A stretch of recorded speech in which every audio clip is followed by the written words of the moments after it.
Great. So welcome everyone. My name is Jenn Reifsteck, and I manage school and teacher programs at the National Museum of Asian Art. We're one of the Smithsonian's located in Washington, D.C. And my partner in this work is Lisa. Hi there, I'm Lisa Danahy, and I am the founder of Create Calm. We are a yoga and mindfulness education program. We work with schools and community organizations supporting children, teachers, and families. So going on 3 years ago now, Lisa and I worked together to co-develop a virtual field trip program that's called Artful Movement. And Artful Movement is designed for students in pre-kindergarten through 6th grade. And it incorporates centering and breathwork practices, slow looking for a sustained amount of time at one work of art, and then yoga and movements inspired by that work of art, an opportunity for rest and relaxation for participants. So what we'd like to do today is just give you like a really quick abbreviated version of the Artful Movement virtual field trip, and then answer any questions that you might have. And we'll also walk you through how to book your own virtual Artful Movement program for your students. So we like to start every Artful Movement program with a little centering practice that Lisa will lead us through. So you might have been sitting for a little bit, or you might have been moving.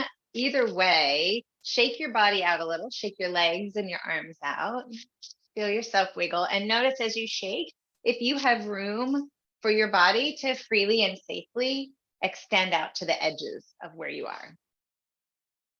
And then gradually find your way to sitting comfortably. So maybe that's with your legs crossed, maybe it's with your legs under you or in a chair. And as you come to sit, bring your arms by your side. Sit up really tall. Take a breath in and let your arms raise up overhead like you're filling up a balloon. And when you breathe out, bring your hands right down the middle, like a little tear in the balloon, empty. Let's do that again. A big breath in. And breathe it out. And one more time, filling up that balloon. Hold that balloon full for a moment and let it empty nice and slow. We're going to pause here for a moment and just notice how you feel. Connect with your inside. Connect with everything that's around you.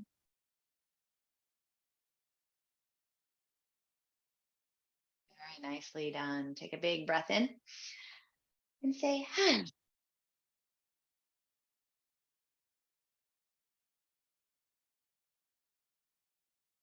Thank you, Lisa. Now I'm just going to share my screen here, and we're going to look at a work of art together.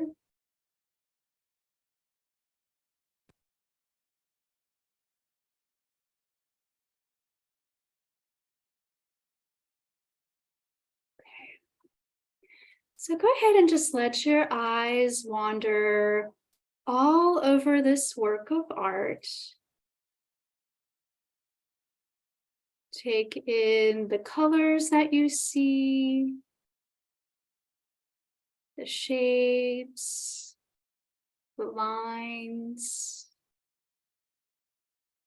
the textures, all the details.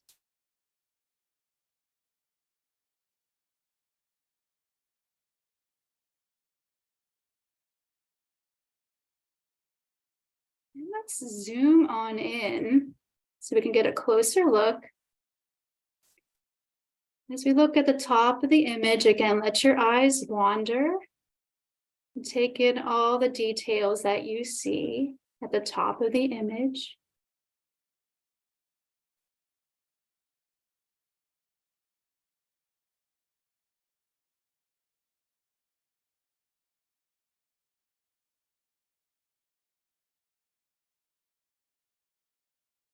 Now scrolling on down, taking a look what we see in the middle of the image. Let your eyes wander and take in all the details that you see here.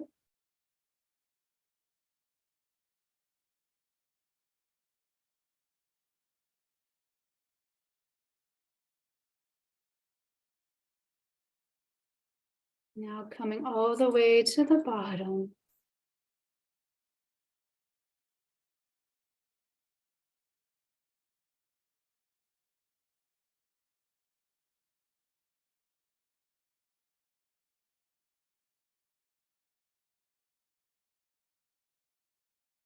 Now sharing out a little bit of, what do we see? What did you notice as you looked at this work of art?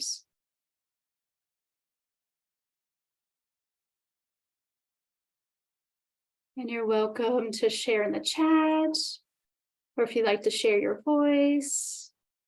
Oh, hi. Thank you. Sure. So I am actually studying art history right now. So I immediately just wanted to be like, oh, can I identify it? And no, I can't. But then I leaned into I'm also a yoga instructor, so this is very much in line with everything that I am currently doing. But so then I wanted to so how does this feel? As it just, scanning back and forth visually, what is it? So sort of putting on my SEL hat, and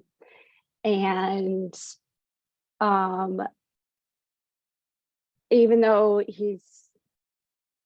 they're bright red and they have sort of, it could seem like they have an angry face. Okay. They seem troubled, like they have, that's the weight of things are on their back and they just I can't stand up. Okay. So I heard a couple things here. I heard you notice that this being has red skin, and you notice the face, and that there seemed to be this and you looked at the body as well, and there seemed to be this feeling of heaviness, that there's they're carrying something or burdened by something that they can't, from the weight of things, can't stand up straight. Okay. And then I would just be interested to how the technique of the smoke is interesting to me.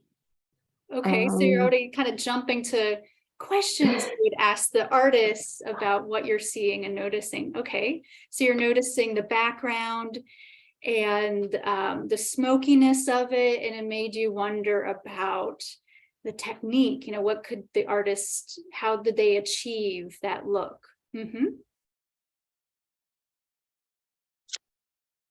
I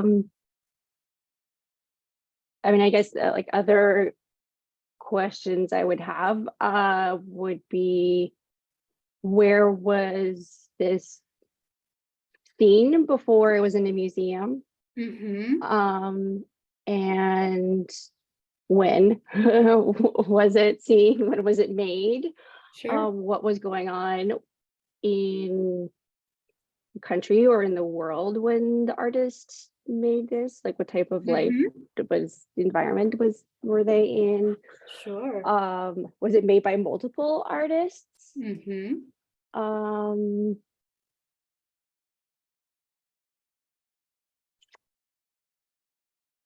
Yeah, I mean, there's yeah. So you're already jumping to some questions, which is quite natural. But I'm wondering if there's more that you notice as you look at the work of art. I know you had mentioned the skin color, the Oh. the burden on the back? Is there anything in the smokiness of the background? Is there anything else that you're seeing? Okay. That the being is not like any being that would be found in the natural world. There's sort of like a they, of two claws on each Mhm. foot. However, their hands are quite human. It looks like they're carrying drumsticks. Okay. And it sort of it seems like that their skin was burned, so maybe they're coming out of a fire. Okay. And then I mean, there's the smoke, but then there's also sort of like tattered paper Mhm. that's wrapped around them, sort of like the paper that you stuff into your fireplace to start a fire, and what that sort of looks like once Okay. the fire starts going. And then there's this sort of like back shield shape Mhm. that has I don't know, like 7 petals or sort. I mean, it's not, Mhm. yeah. Yeah. And then the red laser lines. Yes. Yes. Can't forget those. Great. So you're seeing a lot of things here. You're noticing that this being has these human-like hands. It seems like they're holding drumsticks, yet their feet have claws.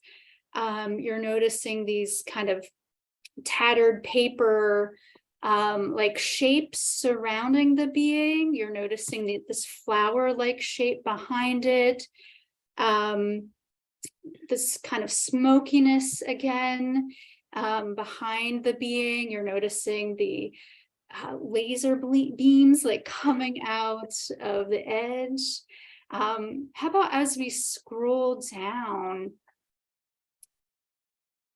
do we notice anything here? That, well, there's the smokiness, and there's also like ink splatter. Mhm. And then there is like a stamp and maybe signature in the bottom corner. And then it's also framed in maybe some like gold pattern fabric, or Mhm. and yeah, there's quite a bit of emptiness, blank, or seems like blank space, intentional blank space at the bottom. Mhm. So the space at the bottom, that smokiness that continues at the bottom of the page. We're noticing a signature and a stamp, and now the border as well, that seems to have gold or fabric pattern around it. Great. So any ideas? I know we kind of got into some stories here about this being, that it seems to be carrying something on its back, that seems to be having drumsticks, but do we have any other stories or any ideas of what might be happening in this picture? Um,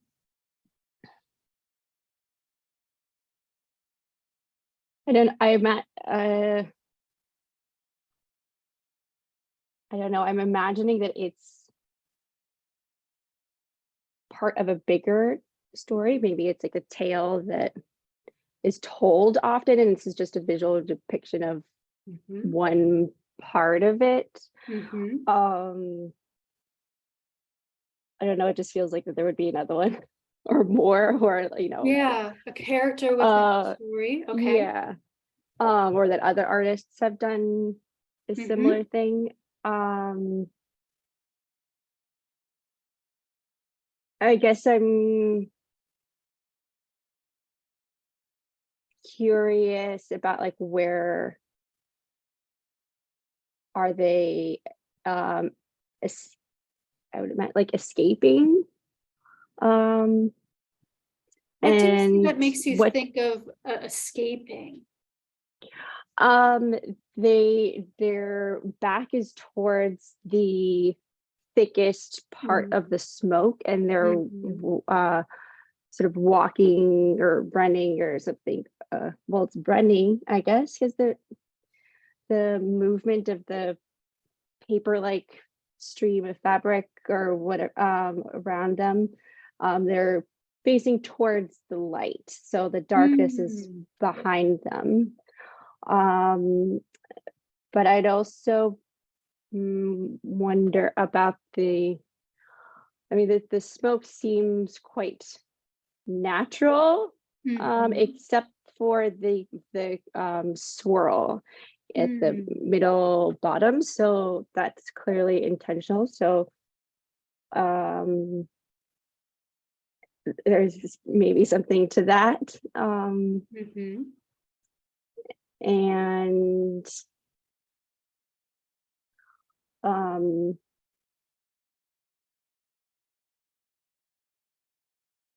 okay, what other question? Like, no, this is great. I like how you're noticing that there seems to be a divide between this darkness and light, how this figure seems to be coming, to use your word, escaping that darkness, like coming into the light. And then that swirl just seems very deliberate by the artist, not as natural feeling as some of the other elements within the painting. Yeah.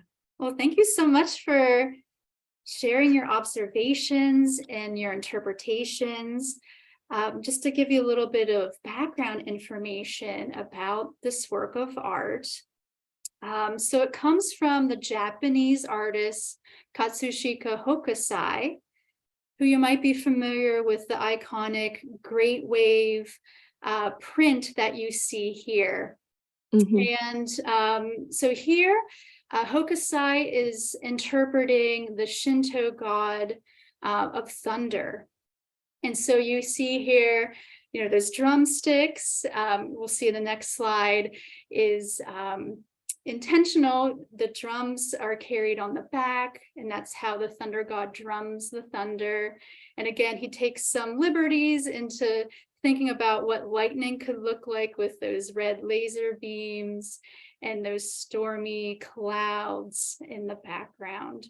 And you can see here on the image on the right how it looked when it was hung inside our museum a few years ago.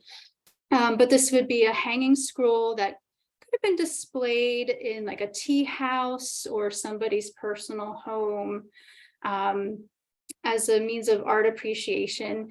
And you're right, there is the inscription on the bottom corner with Hokusai's signature. And this is a stamp saying 100. It was Hokusai's wish to live to be 100 when he thought that he could achieve artistic mastery, but he lived until he was 91 years old, so he almost made it. And then just to share again, so here's the taiko, the Japanese drum. You can see players on the left here, and then you can see a zoomed in image of the drums on the back of the thunder god and his drumsticks. And then just to give a listen of what those drums sound like.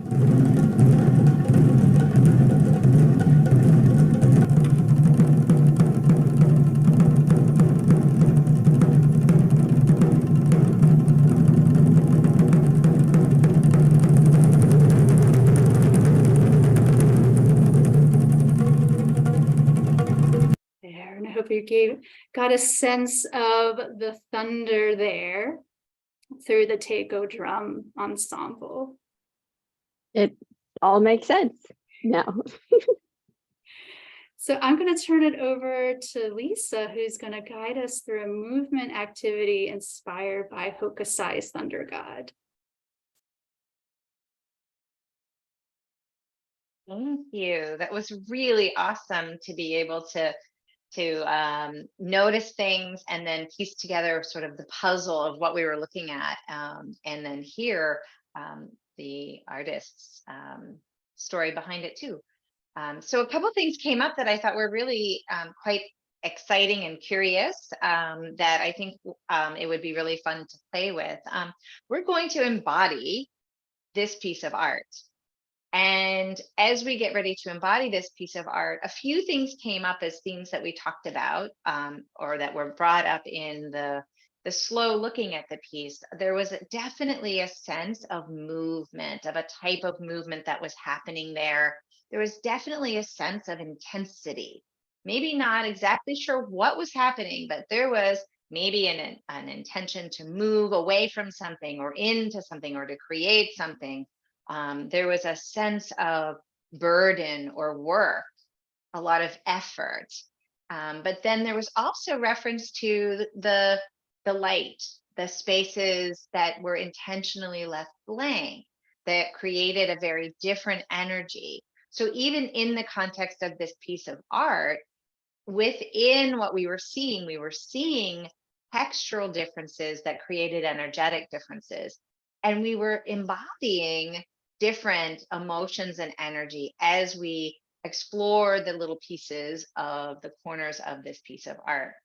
So we're now going to take a step towards embodying it a little bit more and actually moving our bodies in the likeness of the character in the piece of art. So let's get started.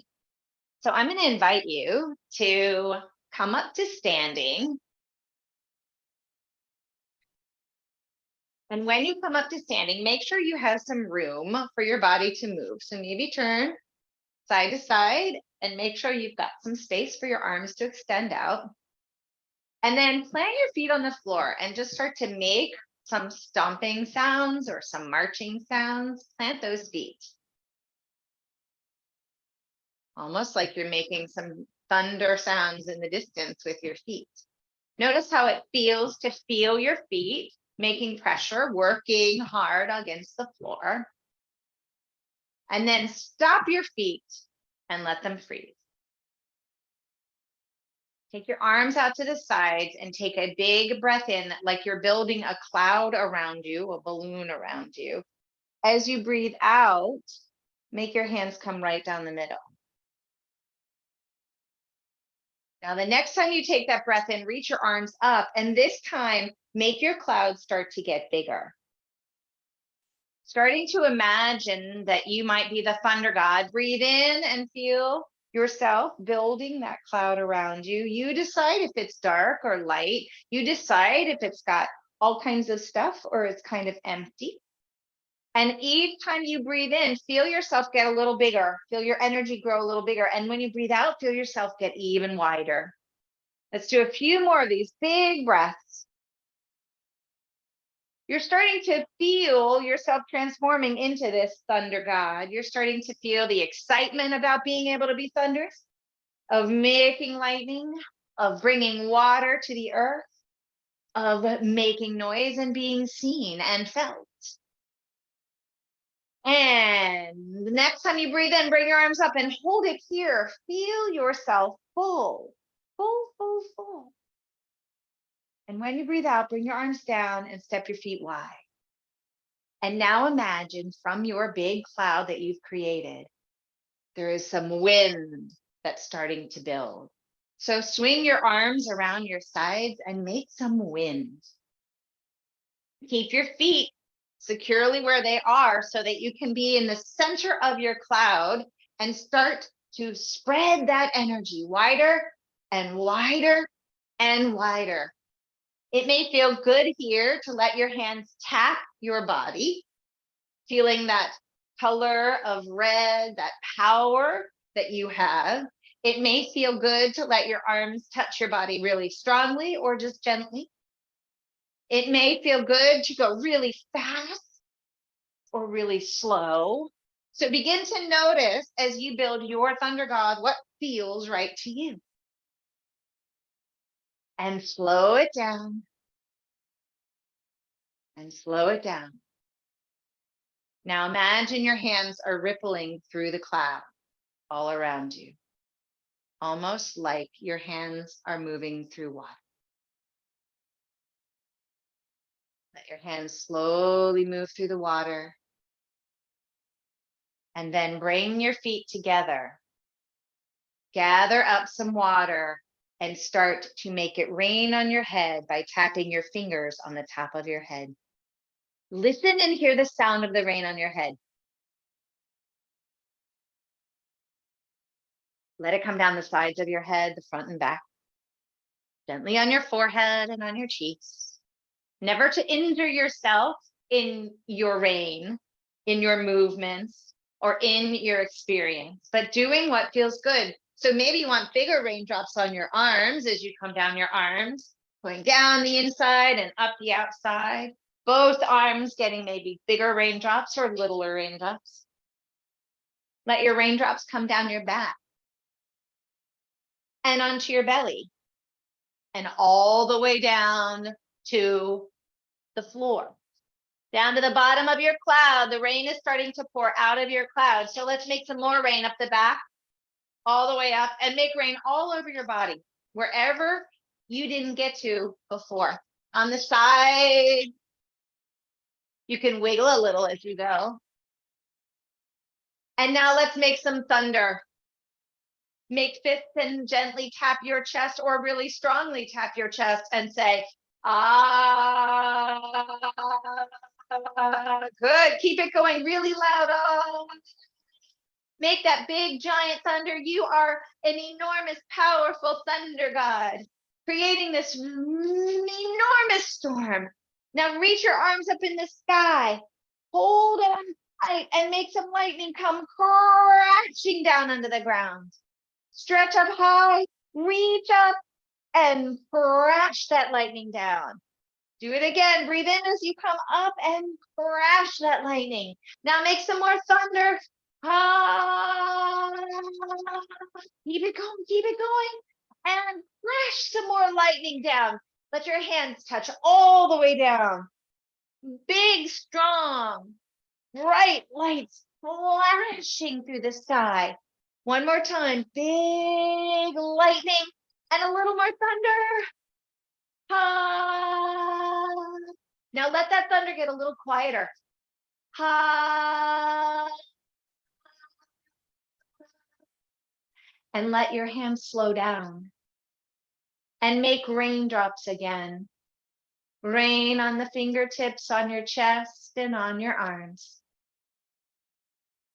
And make rain come all around on your body. Down to your feet. All around. And then bring your hands to your belly. Step your feet wide apart. Turn your toes out to the sides and bend your knees. Take a big breath in here. And as you breathe out, bring your arms out. Wow. Feel the edges of your cloud. Take a big breath in. On the exhale, when you breathe out, bend your knees and make yourself into that big rain cloud, heavy and solid, dark. And then breathe in and be the light clouds that follow the rain, that clear the sky. Be a heavy cloud and be a light cloud. One more time, a heavy cloud and a light cloud. Now reach your arms up high in the sky. And when you breathe out, make a rainbow all around you. Breathe in, reach up, fill the sky, move all the clouds out of the way for that rainbow to come out all around you. One more time, big breath in. Make that rainbow. And as the rainbow comes down to the ground, either come to sit in your chair, or if you have room on the floor, bring yourself down into a little tiny drop of rain. Slide down the rainbow all the way down to that little spot where you can rest. Your work as the thunder god done. The plants have been watered. The sky is clear. The trees emptied of their leaves that they no longer need. The sun now shining warm. Sometimes you may be misunderstood in all of your energy and your power. Some people might even find your energy scary as you make the thunder and the lightning. But we know there's good in what you do, and that energy passes. And you come back to feeling balanced.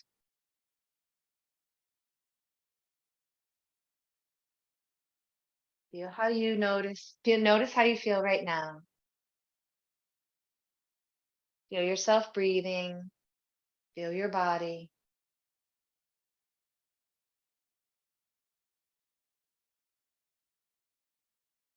Feel how you were able to calm yourself down. You were able to be big energy, little energy, light and dark, all at the same time.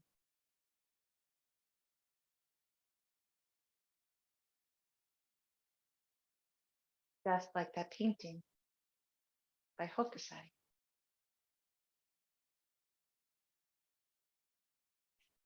And each breath you take in, come back to sitting up. As you come to sitting up, notice how you feel.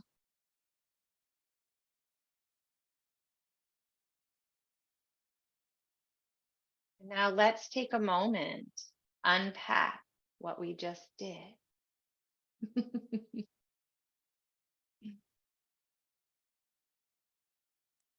So, That was Thank you so awesome. much, Lisa. how was that experience for you? I loved it. It was really cool to see how you wove in the feelings of the thunder god, and then relating it to our own human feelings and things that we go through. And also like especially at the end, when feelings are really big, it feels unmanageable.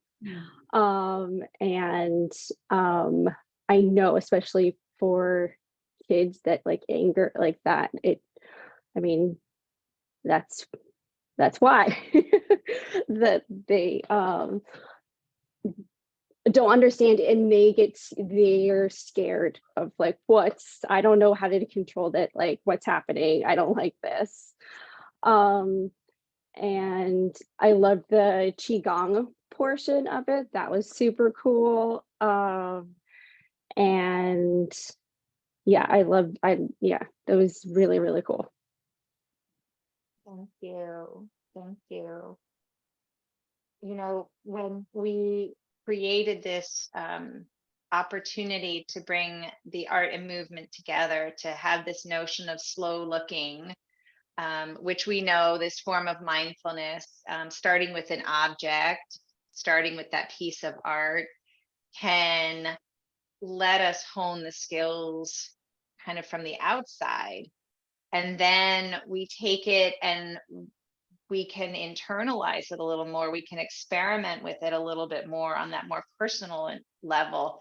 And then we start to really be able to practice, but also hone those skills of active decision making, of participating in our experiences instead of just, like you said, we all get angry, right? We all feel that big energy of angry, and it feels sometimes scary. It feels scary to other people and to ourselves. So this notion of applying that inquiry, that curiosity to our own experiences, that can be super powerful. And the art piece, the slow looking, that the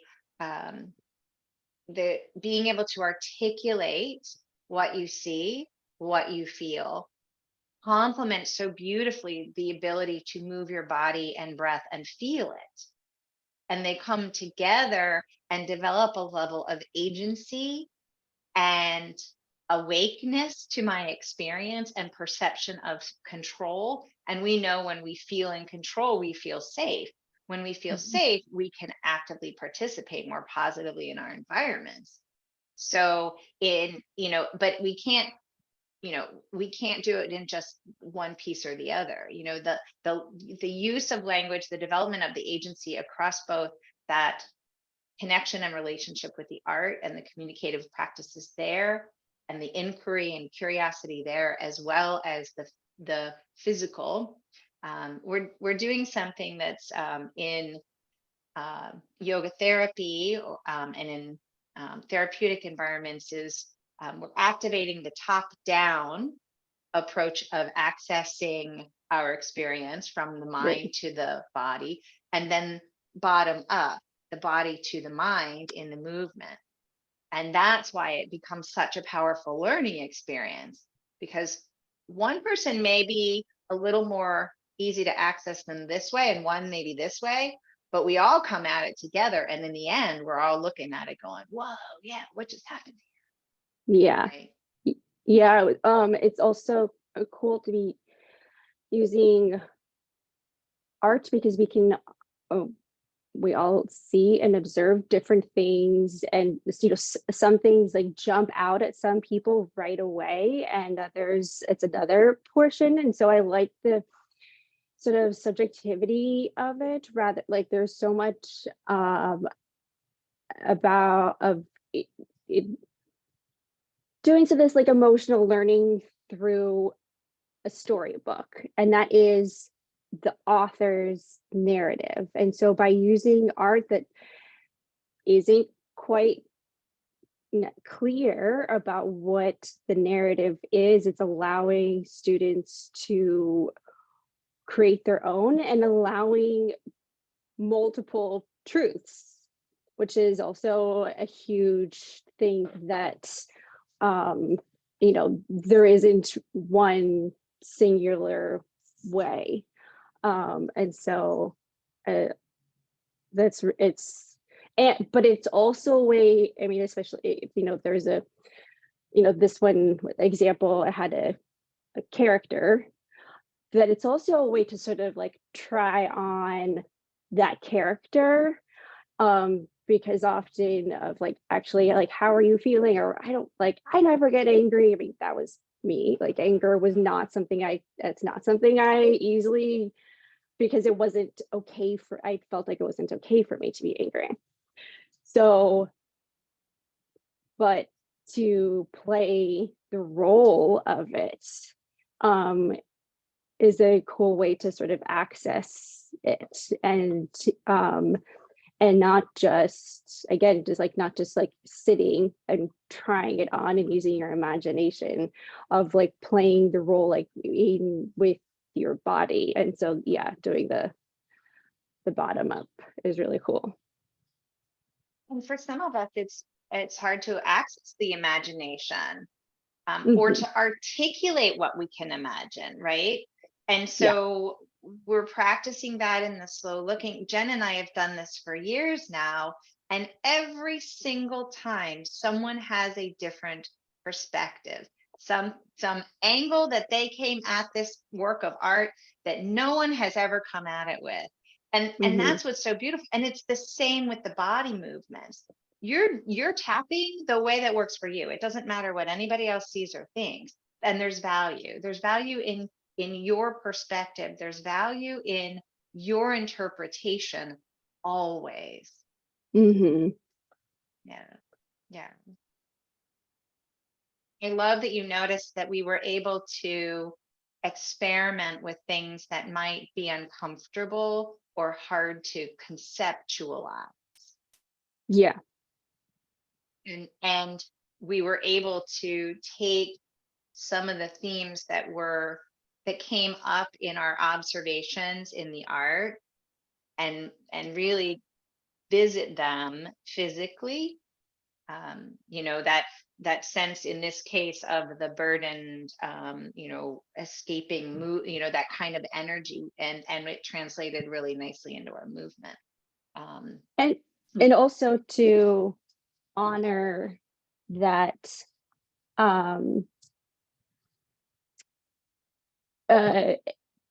anger is can be a productive emotion, and that there's nothing bad about it. There's a good thing that that I just love the phrase of like the thunder god, he did his job.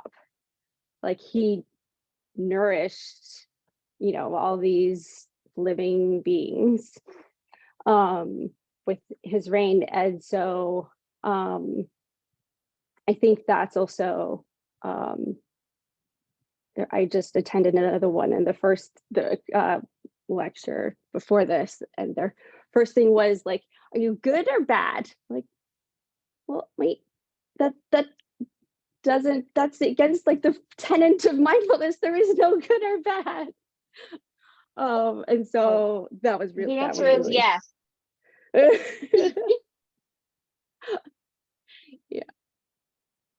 Yeah. And that is the whole point, is to remind folks of their power to know. And that's really when we do this practice of slow looking, and Jenn is really an exceptional leader of it. It's a Project Zero thinking routine is at the roots of what we're doing. And she really creates this wonderful pacing and tempo that provides the pause, that provides the opportunity for you to sit and just wonder and take the time to connect and to take the time to honor other people's connections too. And that's why we feel that this so beautifully complements the academic space, because all that we're doing is focusing, refocusing, allowing you to control your experience, reminding you that this is your experience, and you have choices, and constantly giving you the opportunity to make the choices that serve you in the context of your community, and that you feel safe doing that. And fun. Yeah. Right? We need to play. It's really cool to look at that piece and go, I think this is what it is. And, and I think this is why. And so to be playful in that is super powerful. Yeah. I find that, that's like a cool avenue. Like when I've taught yoga and mindfulness to kids, like I love the therapeutic part, that I'm like, oh wait, I need to add in the play. Like it all can't be. Like, and when you keep doing it, the therapeutic becomes the play, right? Right. The Exactly. body tapping. Yeah. And the bigness, right? The movement was all therapeutic and playful. The storytelling was all very playful and therapeutic. And skill building. Everything we're doing is skill building. And what we love is we get to go into the classroom, and what we did was a sample today, but it's an hour-long program. So we get to go into a classroom and spend an hour doing this, and helping the students and the teachers have this full experience, but in the end, having them have the opportunity to take it back into their classroom and use a little piece of it here and there. Yeah. You know, and because it's virtual, it can go everywhere. Yeah. And it becomes a template for teachers to use in the classroom. So you come on the virtual field trip, then you start to get those tools. You can start to practice elements of what you had in your field trip. And that we have learning extensions too. And the learning extensions give you the resources to come back to it again and again, and then start to feel what it does with the students and build your own routines in that same structure. So typically how many pieces of art do y'all tend to look at in 1 hour, or is it just one? Yeah, we look at one work of art for about 20 minutes within that whole hour of virtual field trip. So we intentionally chunk it up. We'll start each session with, classroom agreements. You learn today, this is our balloon breath, when we breathe in, bring, across the midline down. And then after classroom agreements and balloon breath, we look at one work of art. It's about 20 minutes. And then the movement, and then we conclude with calm, relaxation, and we do like a little check-in at the end of how you feel. Sometimes we will add like affirmation statements or songs to conclude the whole day. Yeah. I mean, the kids are going to have a lot of opinions. So I was like, it was just me today. Yeah. And we level the artwork according to grade level, and the movement is leveled as well according to grade level.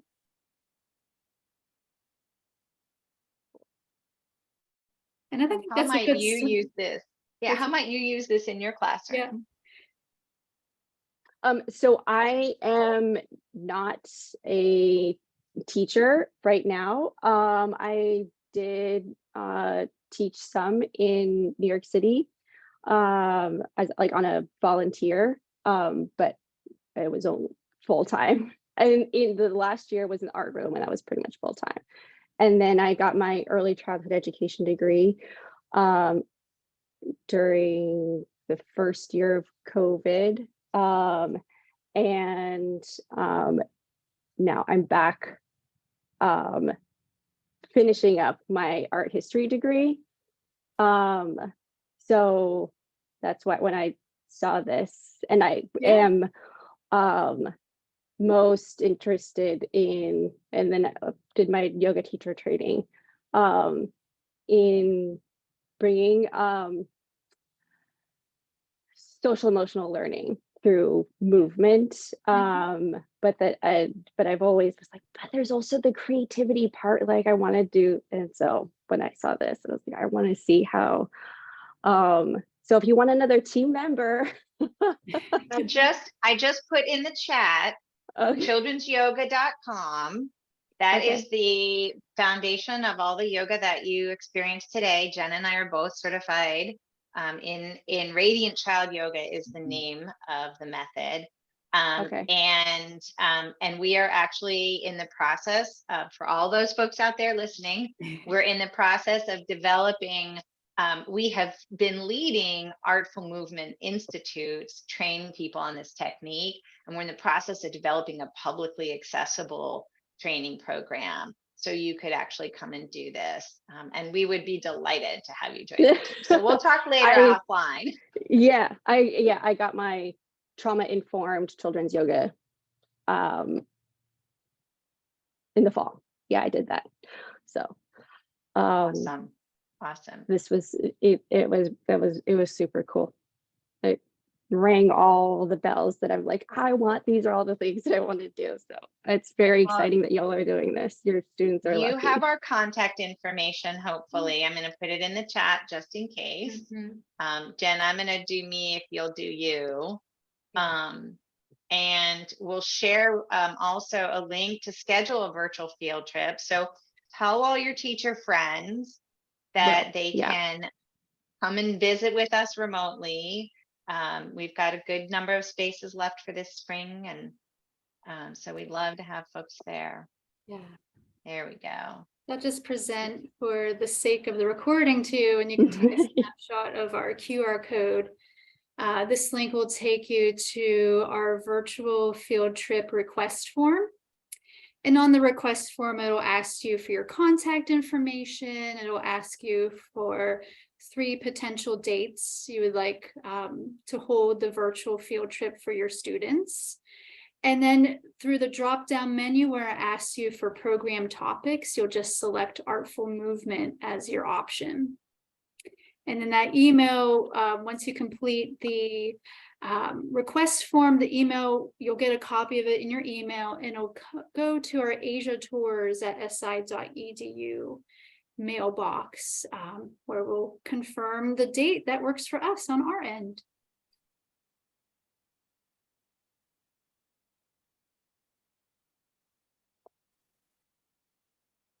It was really fun. Thank you for being Yeah. such a great participator Yes. and I student. loved it.